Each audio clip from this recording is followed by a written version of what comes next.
The Untouchables found an audience, heading into its second season after its first placed it in the #2 spot among new, first-run syndicated series, another instance of a case where there's a disconnect between critics and viewers. IMDb user reviews have given the series stellar reviews, while Variety cited the series' second season as simply boring. The series came to an end after 2 seasons, 42 episodes in all, with Capone finally in custody. And that's the problem with 1993's The Untouchables.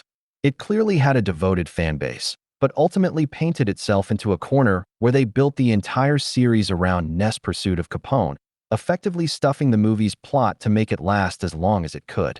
They hadn't built a foundation on which to head into a third season, and it would be hard to find someone that could bring to the series what Forsythe did as Capone.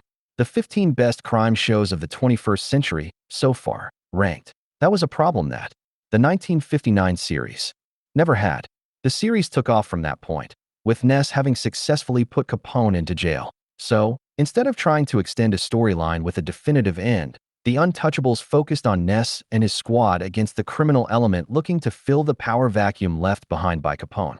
It may have followed that procedural case of the week format, but it wasn't the same villain week after week, lending the series a variance that the 1993 series simply couldn't replicate by design. Of course, there could be another reason why The Untouchables 1993 wasn't a bigger success. The curious decision to try and ride the coattails of success from a movie that was released a full 6 years prior, limiting the exposure it could have had as a result.